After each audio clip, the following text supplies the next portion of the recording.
Hello, everyone, and welcome to this week's lecture on Native Americans. The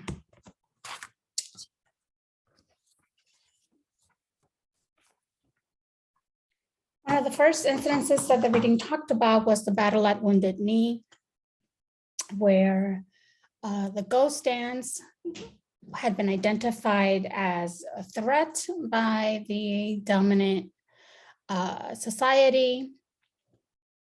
The Indian Bureau orders the arrest of dancers and chiefs Sitting Bull and Bigfoot. Sitting Bull is shot and killed in this confrontation. The remaining Sioux are taken to a camp near Wounded Knee Creek, and the next day are attacked by cavalry, resulting in the deaths of approximately 300 Sioux, mostly women and children. This is a very similar story to an incident that happened closer to us here in Colorado during the Sand Creek Massacre in 1864. Here, Chief Black Kettle agrees to camp outside of Fort Lyons in Sand Creek, Colorado, as a way to protect his people from war, from a lot of the incursions that had been taking place at the time against Indigenous communities. He had been promised that if he brought his community closer to Fort Lyons and waved an American flag and a white flag of peace, that his people would be safe. But this is not what happens. The encampment is attacked in November 1864, killing approximately 200, again, mostly women and children. In 1868, Chief Black Kettle, now relocated to Oklahoma, is killed by General Custer. And in 1876, General Custer is killed in the Battle of Little Bighorn in Montana.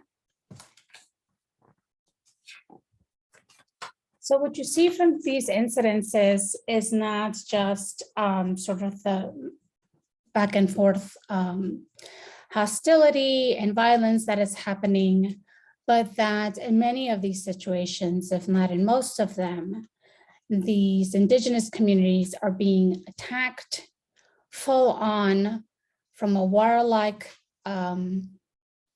perspective and method, where everybody is subject to the most atrocious kinds of violence. When you see the video on this particular incident, you'll hear some of the stories of how it wasn't enough just to kill these people, but how their bodies were mutilated, how their scalps were taken and demonstrated as trophies of this incident.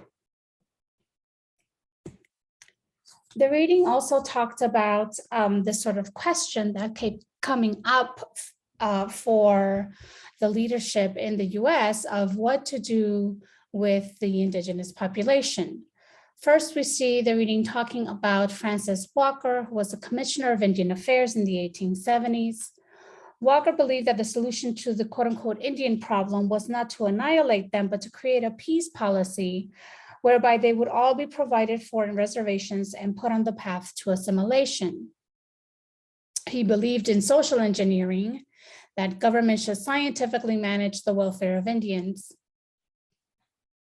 and that all Indian tribes should be consolidated into one or two grand reservations, where they would be required to learn industrial skills and would be trained and reformed, and therefore able to enter civilized, quote unquote, civilized society, right?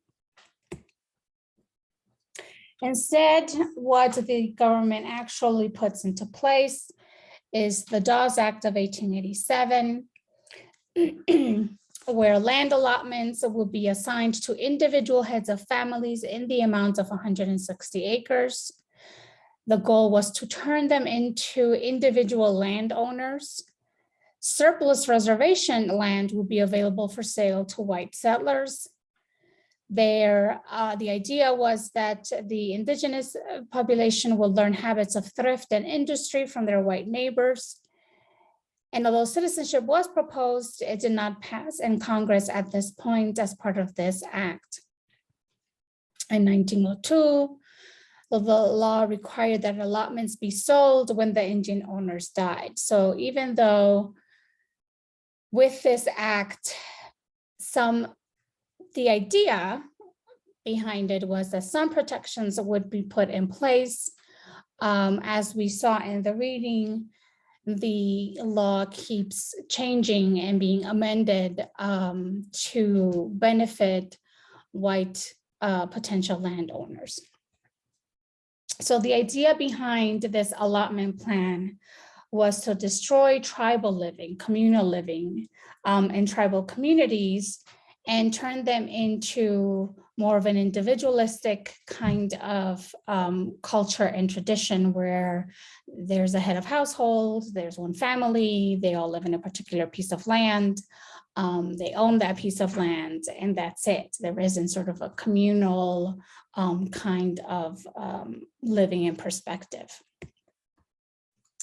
This changes in 1934 with the passage of the Indian Reorganization Act, which was devised by John Collier. Here we see a shift away from individualism back to collectivism. There was sort of this sense of admiration in some respects of the tribal and communal traditions of indigenous people.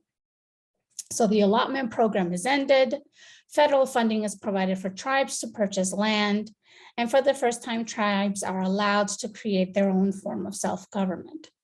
Some tribes continue to reject these kinds of plans, including this one, because it was still the federal government dictating what was best for them. So even if some of these acts appear to be benign or beneficial to the indigenous populations, they were not being consulted. They were not being asked what they thought should be the best plan for them and their communities.